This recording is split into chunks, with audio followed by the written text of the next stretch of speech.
Impact TV ki headlinkta mayambu taramna ukchari. Ahanba maktada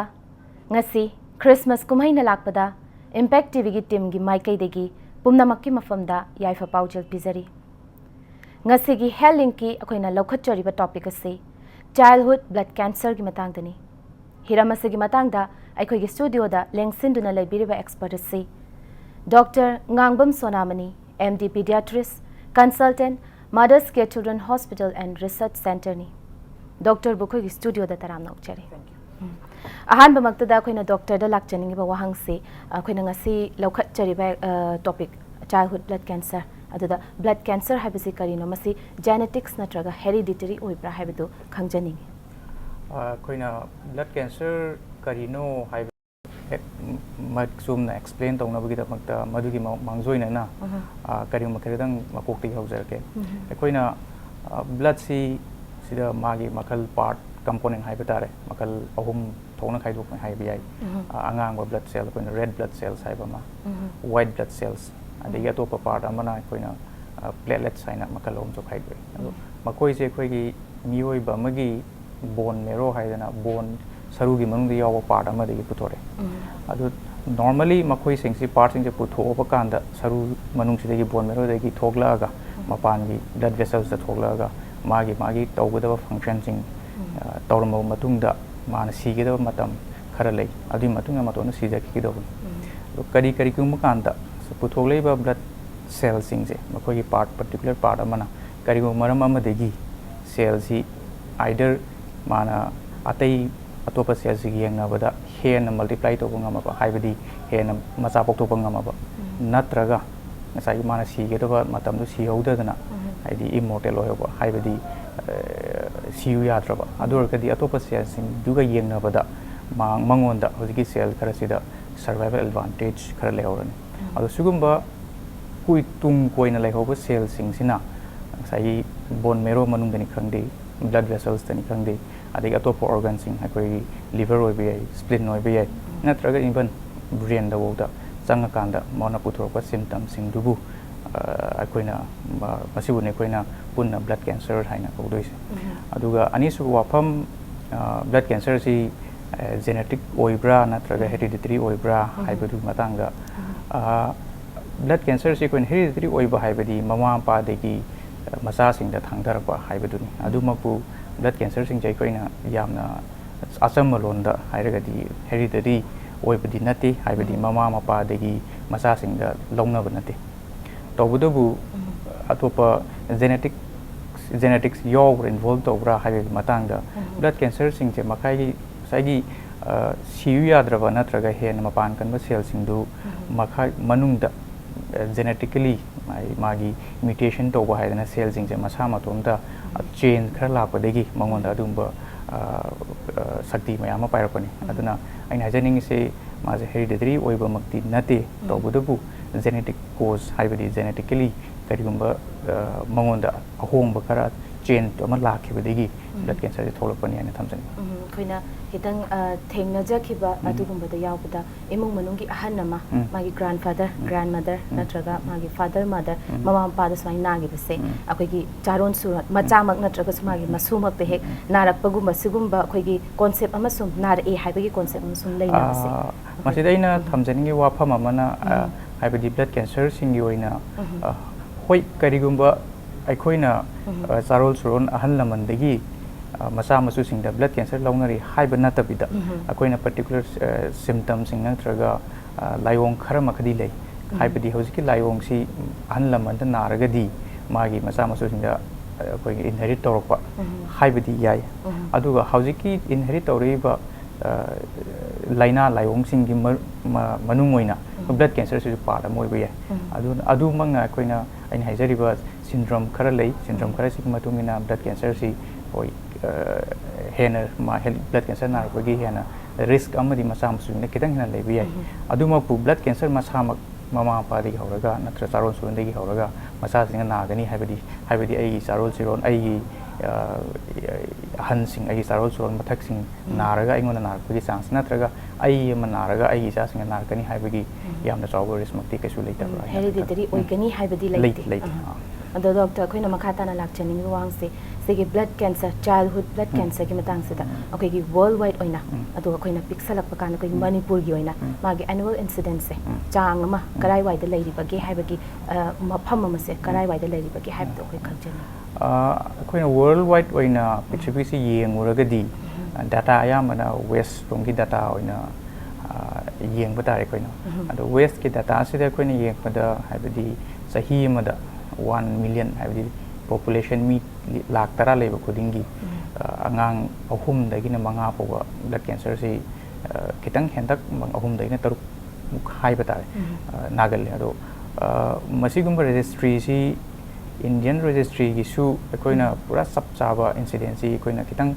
ꯋꯥꯅ ꯊꯣꯛꯀꯅꯤ ꯃꯔꯝꯗꯤ ꯑꯩꯈꯣꯏꯅ ꯏꯟꯗꯤꯌꯟꯒꯤ ꯔꯦꯖꯤꯁꯇ꯭ꯔꯤ ꯂꯩꯔꯤꯕ ꯁꯦꯟꯇꯔꯁꯤꯡ ꯃꯔꯨꯑꯣꯏꯕ ꯕ꯭ꯂꯗ ꯀꯦꯟꯁꯔꯁꯤꯡ ꯑꯉꯥꯡꯁꯤꯡꯒꯤ ꯇ꯭ꯔꯤꯠꯃꯦꯟ ꯇꯧꯔꯤꯕ ꯁꯦꯟꯇꯔꯁꯤꯡꯒꯤ ꯗꯥꯇꯥꯁꯤꯡꯁꯤ ꯀꯌꯥꯃꯨꯛ ꯌꯥꯝꯅ ꯆꯨꯝꯃꯒꯦ ꯍꯥꯏꯕꯗꯤ ꯑꯩꯈꯣꯏꯅ ꯑꯟꯗꯔ ꯔꯤꯄꯣꯔꯇꯤꯡ ꯇꯧꯕ ꯃꯐꯝ ꯀꯌꯥ ꯑꯃꯗ ꯅꯥꯔꯒ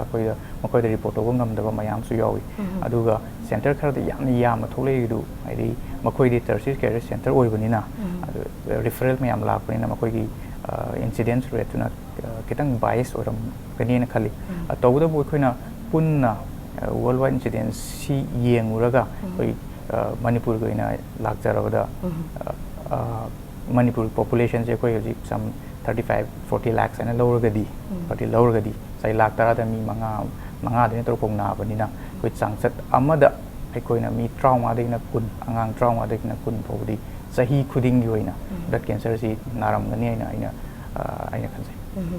ꯑꯗꯨꯒ ꯗꯣꯛꯇꯔ ꯑꯩꯈꯣꯏꯅ ꯈꯪꯖꯅꯤꯡꯕ ꯑꯃꯅ ꯃꯇꯥꯡꯁꯤꯗ ꯃꯔꯛꯁꯤꯗ ꯑꯩꯈꯣꯏꯒꯤ ꯑꯉꯥꯡꯗ ꯄ꯭ꯂꯦꯠꯂꯦꯠ ꯋꯥꯠꯄꯒꯤ ꯍꯥꯏꯕ꯭ꯔꯥ ꯁꯤꯒꯤ ꯃꯇꯥꯡꯗ ꯑꯩꯈꯣꯏꯅ ꯏ ꯋꯥꯠꯂꯦꯅ ꯏ ꯀꯥꯞꯄ ꯁꯤꯒꯤ ꯃꯇꯥꯡꯗ ꯈꯤꯇꯪ ꯁꯨꯒꯥꯏꯅ ꯍꯥꯏꯕꯤꯌꯨ ꯑꯩꯈꯣꯏꯅ ꯈꯤꯇꯪ ꯀꯟꯐ꯭ꯌꯨꯁ ꯆꯠꯄ ꯄ꯭ꯂꯦꯠꯂꯦꯠ ꯋꯥꯠꯂꯒ ꯀꯃꯥꯏꯅ ꯁꯤꯒꯤ ꯏ ꯀꯥꯞꯄ ꯑꯉꯥꯡꯁꯤꯡꯗ ꯏ ꯀꯥꯞꯄꯒꯤ ꯑꯩꯈꯣꯏꯒꯤ ꯆꯍꯤ 9-10ꯒ ꯁꯨꯔꯛꯑꯕ ꯑꯉꯥꯡ ꯅꯠꯇ꯭ꯔꯒ ꯃꯗꯨꯗꯒꯤ ಖꯤꯇꯪ ꯍꯦꯟꯒꯠꯈ꯭ꯔꯒ ꯆꯍꯤ 12-13ꯒ ꯁꯨꯔꯛꯄꯁꯦ ꯁꯤꯁꯨ ꯑꯗꯨꯝ ꯆꯥꯏꯜꯍꯨꯗ ꯕ꯭ꯂꯗ ꯀꯦꯟꯁꯔꯒꯤ ꯃꯅꯨꯡꯁꯤꯗ ꯀꯥꯎꯟꯠ ꯇꯧꯕ꯭ꯔꯥ ꯁꯤꯒꯨꯝꯕꯁꯦ ꯃꯁꯤꯗ ꯑꯩꯅ ꯊꯝꯖꯅꯤꯡꯉꯤꯁꯦ ꯄ꯭ꯂꯦꯠꯂꯦꯠ ꯃꯁꯥꯃꯛ ꯋꯥꯠꯂꯒ ꯑꯩꯈꯣꯏꯅ ꯕ꯭ꯂꯗ ꯀꯥꯞꯄ ꯍꯥꯏꯕꯁꯤ ꯍꯣꯏ ꯄ꯭ꯂꯦꯠꯂꯦꯠ ꯋꯥꯠꯄ ꯍꯥꯏꯕꯁꯤ ꯑꯩꯈꯣꯏꯅ ꯌꯨꯖ꯭ꯋꯦꯂꯤ ꯑꯇꯣꯞꯄ ꯂꯩꯅꯥ ꯑꯃ ꯍꯥꯏꯗꯤ ꯕ꯭ꯂꯗ ꯀꯦꯟꯁꯔꯃꯛꯇꯤ ꯅꯠꯇꯕ ꯍꯣꯏ ꯕ꯭ꯂꯗ ꯀꯦꯟꯁꯔꯗꯁꯨ ꯄ꯭ꯂꯦꯠꯂꯦꯠ ꯋꯥꯠꯄ ꯌꯥꯏ ꯀꯔꯤꯒꯤꯅꯣ ꯍꯥꯏꯔꯗꯤ ꯑꯩ ꯉꯁꯥꯏ ꯍꯥꯏꯖꯈꯤꯕ ꯉꯁꯥꯏꯒꯤ ꯑꯦꯕꯅꯣꯔꯃꯦꯜ ꯑꯣꯏꯕ ꯁꯦꯜꯁꯤꯡꯗꯨꯅ ꯃꯐꯝꯁꯦ ꯀꯟꯈꯤꯗꯅ ꯍꯥꯏꯗꯤ ꯕꯣꯟ ꯃꯦꯔꯣꯗꯅꯤ ꯈꯪꯗꯦ ꯃꯐꯝꯁꯦ ꯍꯦꯟꯅ ꯀꯟꯈꯤꯕꯗꯒꯤ ꯅꯣꯔꯃꯦꯜ ꯑꯣꯏꯅ ꯃꯁꯥꯒꯤ ꯅꯣꯔꯃꯦꯜ ꯂꯩꯖꯒꯗꯕ ꯄ꯭ꯂꯦꯠꯂꯦꯠꯁꯤ ꯃꯥꯁꯤ ꯄꯣꯛꯊꯣꯛꯍꯟꯕ ꯅꯠꯇ꯭ꯔꯒ ꯍꯤꯡꯕ ꯉꯝꯗꯕ ꯑꯗꯨꯒꯨꯝꯕ ꯃꯇꯝꯗꯁꯨ ꯄ꯭ꯂꯦꯠꯂꯦꯠꯁꯤ ꯍꯟꯊꯔꯛꯄ ꯌꯥꯏ ꯑꯗꯨꯒ ꯑꯇꯣꯞꯄ ꯑꯃ ꯄ꯭ꯂꯦꯠꯂꯦꯠ ꯍꯟꯊꯕ ꯌꯥꯕꯒꯤ ꯃꯔꯝ ꯑꯃꯅ ꯑꯩꯈꯣꯏꯒꯤ ꯕꯣꯟ ꯃꯦꯔꯣ ꯃꯅꯨꯡꯁꯤꯗ ꯑꯩꯈꯣꯏꯒꯤ ꯕ꯭ꯂꯗꯀꯤ ꯀꯝꯄꯣꯅꯦꯟꯁꯤꯡ ꯑꯃꯠꯇ ꯁꯨꯡꯉꯛꯇꯕ ꯑꯗꯨꯒ ꯃꯁꯤ ꯀꯟꯗꯤꯁꯟꯁꯦ ꯑꯩꯈꯣꯏꯅ ꯄ꯭ꯂꯥꯁꯇꯤꯛ ꯑꯦꯅꯤꯃꯤꯌꯥ ꯍꯥꯏꯗꯅ ꯍꯥꯏꯗꯤ ꯄ꯭ꯂꯦꯠꯂꯦꯠꯁꯨ ꯋꯥꯠꯂꯛꯀꯅꯤ ꯃꯥꯒꯤ ꯋꯥꯏꯠ ꯕ꯭ꯂꯗ ꯁꯦꯜꯁꯨ ꯋꯥꯠꯂꯛꯀani ꯑꯗꯨꯒ ꯔꯦꯗ ꯕ꯭ꯂꯗ ꯁꯦꯜꯁꯨ ꯑꯗꯨꯝ ꯋꯥꯠꯂꯛꯀani ꯑꯗꯣ ꯑꯍꯥꯟꯕꯗ ꯍꯧꯖꯤꯛꯀꯤ ꯂꯩꯅꯥꯁꯤ ꯍꯧꯔꯛꯄ ꯃꯇꯝꯗ ꯑꯩꯈꯣꯏꯅ ꯄ꯭ꯂꯦꯠꯂꯦꯠꯁꯤ ꯍꯥꯟꯅ ꯑꯌꯥꯝꯕꯗ ꯋꯥꯠꯀꯜꯂꯤ ꯑꯗꯨꯒ ꯀꯣꯟꯅ red blood cells white blood ꯁꯦꯜꯁꯤ ꯇꯞꯅ ꯇꯞꯅ ꯋꯥꯠꯂꯛꯄ ꯑꯗꯣ ꯁꯤꯒꯨꯝꯕ ꯀꯟꯗꯤꯁꯟꯁꯨ ꯑꯩꯈꯣꯏꯅ ꯄ꯭ꯂꯦꯠꯂꯦꯠ ꯋꯥꯠꯄꯒꯤ ꯀꯟꯗꯤꯁꯟ ꯑꯃꯅꯤ ꯑꯗꯒꯤ ꯑꯇꯣꯞꯄ ꯄ꯭ꯂꯦꯠꯂꯦꯠꯁꯤ ꯍꯟꯊꯕꯒꯤ ꯃꯔꯝ ꯑꯇꯣꯞꯄ ꯑꯃꯅ ꯄ꯭ꯂꯦꯠꯂꯦꯠꯁꯤ ꯃꯁꯥꯒꯤ ꯕꯣꯟ ꯃꯦꯔꯣꯁꯤꯅ ꯅꯤꯌꯣꯝ ꯆꯨꯝꯗꯤ ꯄꯨꯊꯣꯛꯆꯕ ꯃꯥꯒꯤ ꯄꯨꯊꯣꯛꯀꯗꯕ ꯆꯥꯡ ꯑꯃꯗ ꯑꯗꯨꯝ ꯄꯨꯊꯣꯛꯆꯕ ꯇꯧꯕꯇꯕꯨ ꯀꯔꯤꯒꯨꯝꯕ ꯃꯔꯝ ꯑꯃꯗꯒꯤ ꯕ꯭ꯂꯗꯇ ꯑꯦꯟꯇꯤꯕꯣꯗꯤꯁ ꯍꯥꯏꯗꯅ ꯑꯩꯈꯣꯏꯅ ꯀꯔꯤꯒꯨꯝꯕ ꯈꯔ ꯌꯥꯎꯕꯗꯒꯤ ꯄ꯭ꯂꯦꯠꯂꯦꯠꯁꯤ ꯃꯁꯥ ꯃꯊꯟꯇ ꯀꯥꯏꯊꯖꯈꯤꯕ ꯑꯩꯈꯣꯏꯅ ꯑꯇꯣꯞꯄ ITP ꯍꯥꯏꯗꯅ idiopathic immune thrombocytopenic purpura haidana atopa laina ama lei masisu platelet se handaba yai aduga laina ahum sida sarongna broadly koina ahum sida haibadi blood cancer obi yai natragana sai plastic anemia obi yai natragana sai hojiki akon ba haijari ITP ahum sida platelet krima kap kani haibadi leite magi maru oiba primary cause du khangduoga kap kadabana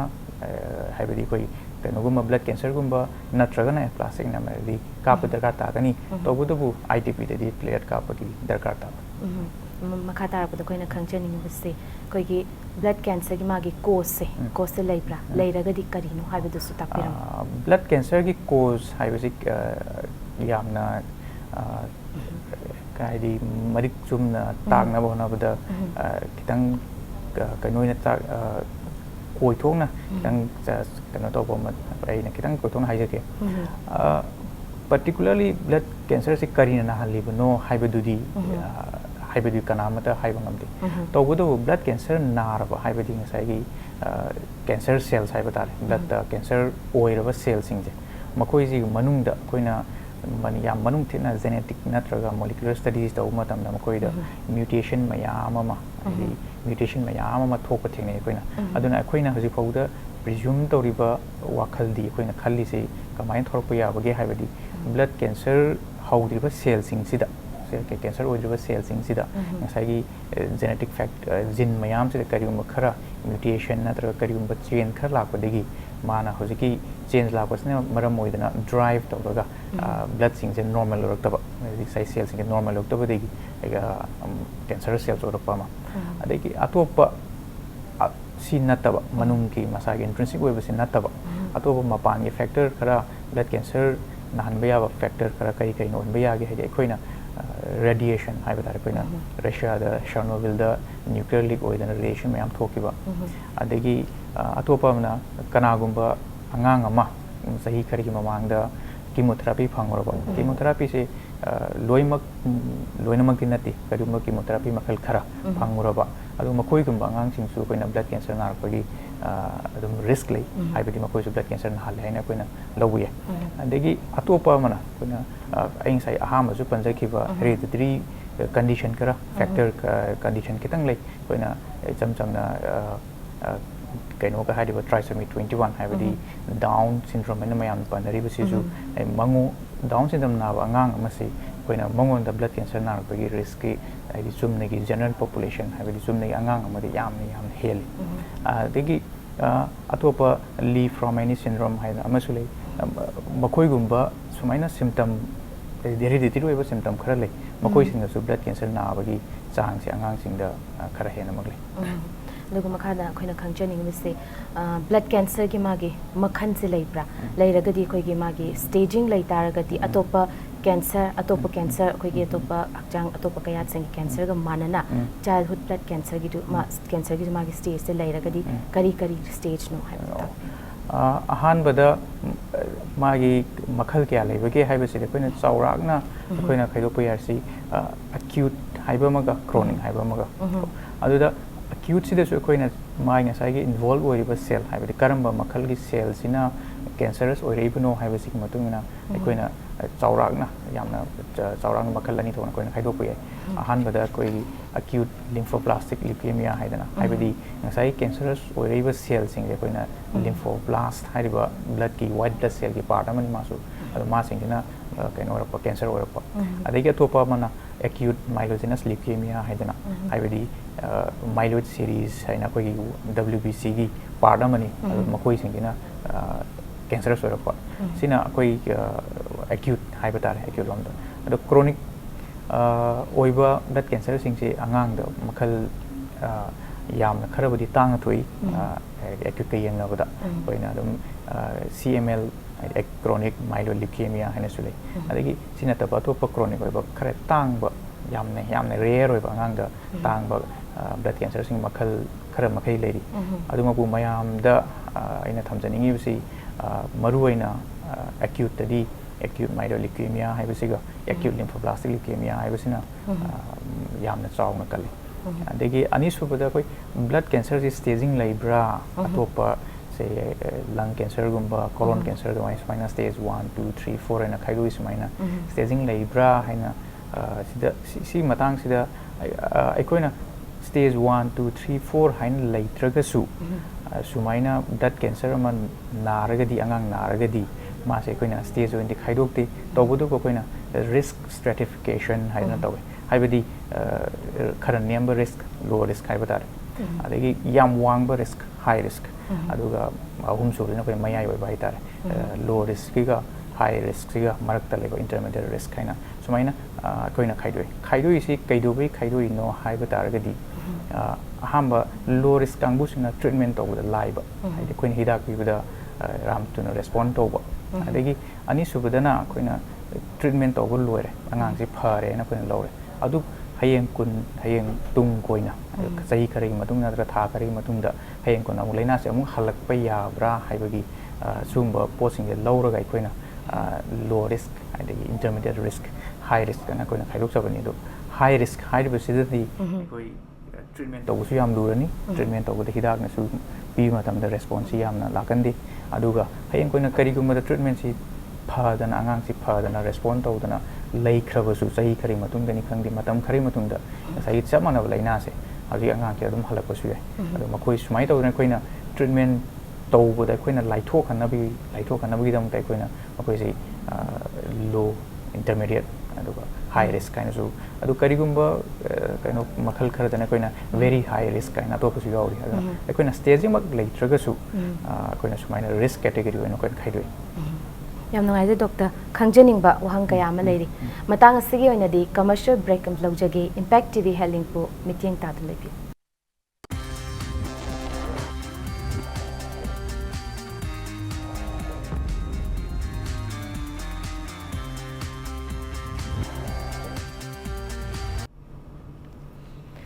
ꯕ꯭ꯔꯦꯛꯀꯤ ꯃꯇꯨꯡꯗ ꯃꯌꯥꯝꯕꯨ ꯑꯃꯨꯛꯀ ꯍꯟꯅ ꯇꯔꯥꯝꯅ ꯑꯣꯛꯆꯔꯤ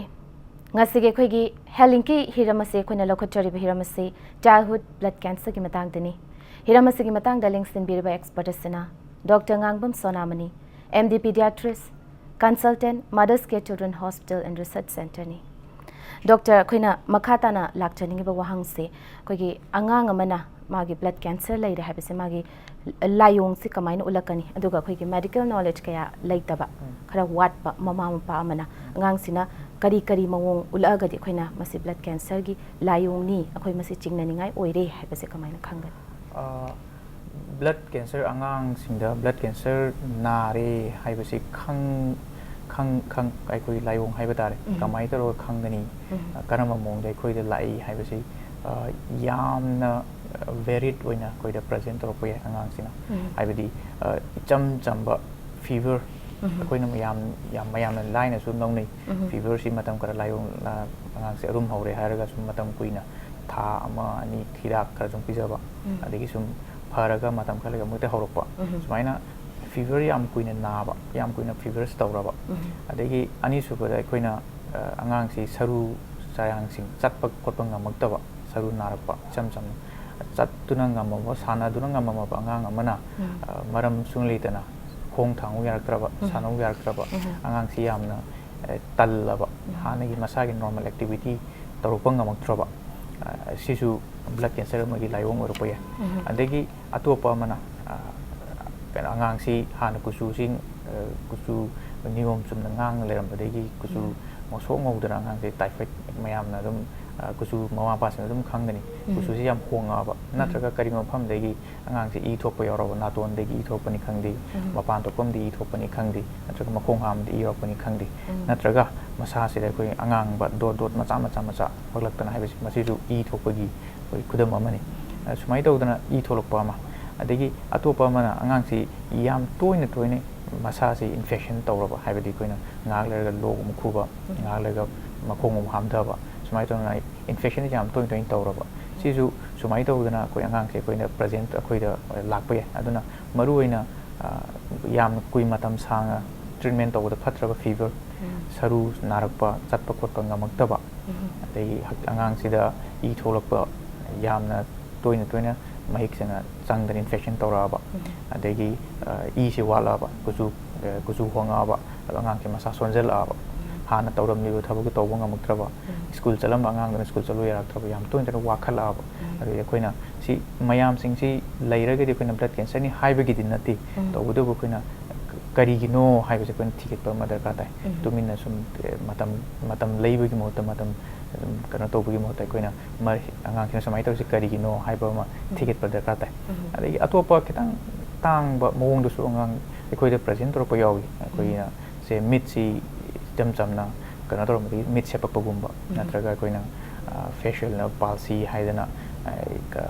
ꯃꯥꯏꯁꯤ ꯄꯩꯅ ꯋꯥ ꯉꯥꯡꯕꯗ ꯆꯤꯡꯊꯦꯛꯄ ꯃꯩ ꯄꯩꯅ ꯑꯗꯨꯃꯥꯏꯅ ꯇꯧꯕꯁꯨ ꯑꯗꯨꯝ ꯄ꯭ꯔꯖꯦꯟ ꯇꯧꯔꯛꯄ ꯌꯥꯎꯏ ꯑꯗꯩ ꯀꯅꯥꯒꯨꯝꯕ ꯑꯉꯥꯡ ꯑꯃꯅ ꯀꯩꯅꯣ ꯑꯣꯏꯅ ꯑꯩꯈꯣꯏꯅ ꯑꯉꯥꯡꯁꯤꯗ ꯌꯥꯡ ꯆꯤꯡꯕ ꯍꯥꯏꯗꯅ ꯑꯩꯈꯣꯏꯅ ꯁꯤꯖꯔꯁ ꯌꯥꯡ ꯆꯤꯡꯕ ꯑꯣꯏꯅ ꯇꯧꯔꯛꯄꯁꯨ ꯌꯥꯎꯏ ꯑꯗꯒꯤ ꯑꯇꯣꯞꯄ ꯀꯅꯥꯒꯨꯝꯕ ꯅꯨꯄꯥ ꯃꯆꯥꯁꯤꯡꯗꯅ ꯑꯩꯈꯣꯏꯅ ꯑꯃꯥꯡꯊꯣꯡ ꯇꯦꯁꯇꯤꯀꯨꯂꯔ ꯑꯦꯟꯂꯥꯔꯖꯃꯦꯟ ꯑꯃꯥꯡꯊꯣꯡ ꯆꯥꯎꯈꯠꯂꯛꯄ ꯑꯣꯏꯅ ꯅꯥꯗꯤ ꯅꯥꯗꯅ ꯃꯔꯝ ꯆꯥꯎꯅ ꯆꯥꯎꯈꯠꯂꯛꯄ ꯑꯗꯒꯤ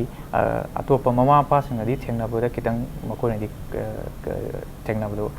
ꯈꯪꯗꯣꯛꯄꯗ ꯋꯥꯗꯤ ꯋꯥꯒꯗꯕ ꯑꯗꯨꯕꯨ ꯗꯣꯛꯇꯔ ꯑꯃ ꯑꯣꯏꯅꯗꯤ ꯌꯦꯡꯕꯗꯗꯤ ꯈꯪꯒꯗꯕ ꯑꯩꯈꯣꯏꯅ ꯑꯣꯔꯒꯥꯟꯁꯤꯡ ꯑꯩꯈꯣꯏꯒꯤ liver chawthokpa spleen chawthokpa swaida lymph node ngantani khangdi hakchang yatai mafam singda lymph node chawthokpa mayam amoina swaina present tokpa yaw aduna blood cancer si angangi blood cancer si kamaina present tawge hairagadi yamna makhal mawong yamna makhal yamna khoi present tokpa yai adu aikoina ahan bada sida ain thamjaningi si karing laina ma koina treatment tawro matungda phatraba hanjan hanjan laiwong si lakpani khangdi sumai sum toin toin lagadi karigi no haibe ma koina yamna kupna thigat pa ma changi aduga makha tarapda koin khangjaning se magi treatment plan se apena karamna childhood blood cancer ki kamaina karamna manage tawgani haibada sisu khangjani sigi matang si yamna chaw to pigar ko oiraga su ina kirang samtakna kirang panjage mayam doina ahan ba makta ai nang sai mamang sai ki sumaina koina staging tawgudi leitabani na koida sai risk stratification haijaki but haibadi risk aniam bara daga mayai wa buran triyam awang bara haibado adu khaidu ahamada sigi risk stratification yamna darkar oi risk stratification tawna bhona bada koina changi si angang dugi sahi angang dona han han ba lakom da karmai toroga ko lakhi haiba adegi koina madugi makhata goina magi blood ki test adegi bone marrow ki test mayama toroga magi manung da genetic oiba natraga molecular studies mayam changi molecular studies mayam sigalona sai angang kan laiba mawong chahi ru punsala kana koina risk si stratify tawrani haibadi angang si low risk ta lairibra natraga na high risk ta lairibra natraga na intermediate mayai risk ta lairibra haibadi madugi matungina koina treatment si plan tawbu yai treatment si koina saigi aina panjakiba mawang da panjakiba la makhal haiba tarani acute leukemia sida myeloid haiba muga AML haiba muga acute lymphoblastic leukemia siga ani si mabani treatment plan si khene charong na pallawada ALL haibadi lymphoblastic sidi magi di treatment si koni sangna to ko darkar tai sahi yamdrabada minimum da koni sahi ani changani han begi tha taruk haiba sidi kona yamna critical over phase magi induction haibadi laina si nari se hakchang te yawriba phattaba cell sing jai khoina loin hatokpa loin hatokna try tawba adu masidam ga koina chemotherapy drug makhal mayam pi gani drug singdu mayam pi ra matungda laina seksang lokthokre hairo matungda sai tha taruk si buk loira matungda ma sai makhala na maintenance hai dana sai hidak koina chemotherapy di oiraga low dose oiba angang sida yamna masa soksandaba hidak kra piraga ma sai yamdraba sahi ani dagi hena sahi ani dagi khara hena bau koina treatment tawbu darkar tai aduga amaromda koina acute myeloid leukemia da treatment si kitang khenare mangondana pidori ba hidak si monsu chemotherapy pidoini tawbudabu mangondadi yamna sathina kan ba hidak akan ba hidak yam intensive oi ba hidak kara yamna tenba matam loina koina pi aduna magi treatment si koina tha taruk taret swaida dum lotion bangami tawbudabu magi treatment pi matam da sange ba hidak sing si magi side effect hagadra ko toxicity habidi magi angang da yamna kaina son bangami adu magi treatment manung da su angang ge sohol laga angang ke koina kari kari matam da mahik chang badegi habidi infection to budegi natraga ai hidak si gi side effect maxin oiduna su angang koina mangba adu mayama thengna gani acute myeloid leukemia da orgadi makhata namu lakchani usna masise koina cure to bangambra aduga magi childhood blood cancer ki magi progress se masi thoing ki koina fazana treatment se chathat tar gadi magi first stage gi haitare a how stage gi khang tar gadi magi curable oibra ha bitu continue masida aina kitang historical kitang background tang bijage koina hamba horpada acute lymphoblastic leukemia haibata ALL si lobu kanda 1950s ke dwaida treatment si later ngai da haibata mayam se drug si khang dringai da puthok dringai da khang dringai da matam da acute lymphoblastic leukemia se angang si nawo na loin si ai kan bangam de moi matam kitang hinga so loin si gini adu sum evolution tam tam na magi laina se treatment sing drugs sing sum mathang mathang puthok kan hojikti koi 2017 2017 yawra hoji ado hojiki matam sida acute lymphoblastic leukemia ma naraba angang do akoina mai risk sai panjai ki ba risk to pharagadi habi low risk oiragadi akoina samada marifu manga dena mau tra bawdi ko ni cure to bungam habidi laina se control to bona te ko ni haje se cure to bo ai pura phan bangam adu hayeng magi normal magi tungi oiba punsi da kaisu kai ba yaudana adum hingan banga hingani aduda aina sida tang kan to bo amna panjaning ba mana amarom da acute lymphoblastic leukemia si nataba acute myeloid leukemia oragadi magi treatment outcome si aikoi sama da yankai da kan yankai manga phawbadi ko angang ki kan bangam gani cure to gani to bodabu lemhori ba sing du koina amung laina se amung halak pani khangdi natraga na laina se koina mahana piribal hidak da mai respond to do adu mong se yeng ani ma ki koina punchen la ka yeng taragadi acute lymphoblastic leukemia ki treatment outcome hamagi angang ke kyamu yam hingdani haragadi koina yam nai wang mong mai cure rate hai tare mai cure rate yam wang koi angang chama na da angang mai phu manga de na mau dra bo de koina kan bangam gani adu hojik ano ba koi west the ilak data sing nung di koi chama da mau dra bo helaga around 94-95% bo mo na kan bangam me hai bagi data me am thokli adu indian data di matung na di adu mag yaudraga su yamna koi cure rate yam wang ena ina thamjaning acute lymphoblastic leukemia koi angang chi sai lu cure ga luga childhood blood cancer leire khangaba angang amagi magi survival se akoina kadai phawba expect to ya bi akoina laina se treatment hora matungda treatment hora matungda ma se angang se phare haina cure ne lawre cure ne lawkanda karibu matam da makoi aina panjagi ba mamang da panjagi ba dumaina treatment to da treatment haibadi hidak da ma ne padana respond to re angang se padana ngamme ngasai mangoda nari ba cancer se loin sire adu matungda karigumba mat sahi kharagi manungda usually koina masi sahi akoina ani gumba gi matang doi adu kana gumba angang da su sahi 10 gum gi manungda su dum laina si halak pa yawi adu sahi ani si matungda khaga adum halak pa yawi koina acute lymphoblastic leukemia ALL si lawragadi angang gi lawragadi koina chama da koi trauma deina kun boba hai tare 15-20% se koina amuk hanna relapse or hai laina se hanilna do amuk halak pa yawi aduma oiraga su koina relapse tahi ani simang relapse to tragedy relapse ro si yam tangi aduna koina angang ama treatment ka cure to khaba angang ama relapse to tragedy sahi ni natraga sahi manga simang relapse to tragedy magi long term survivor hai ba tare hai tung du su koina saigi koina piri ba hidak sing sigi side effect khar natana magi tung gi ba normal life abi chum nai normal life ma dum pura mak hingba ngamgani athoi kai kari si yaw na dum ngamgani mak sang thana to hingba ngamgani aduga khoi gi chathari ba treatment sigi long term side effects kumba leibra haiba su khangcha koina piri ba hidak haiba ta koi chemotherapy hai tare singsi aduki matik sok pani na haiba di koina ngai gi cancer cells sing heart tori bani na koi thangna bada leiba normal cells su adum kharama kai si gani kharama kai magi si gani aduna sirabina magi side toxic effect haibadi khradi dum leigani adu hoji thoglei ba no drug sing no chemotherapy sing di yamna specific oi ba target specific oi ba haibadi sai cancer cells sidang halaga atoppa normal level cells sing yari makai thengan da ba mayama thogla bani na magi side effect profile haibada hadi toxic profile di yam handare adu ma goi duna su koina ayama tamda sizinariba hidak sing adu koina marak ta sizinariba radiation therapy se koina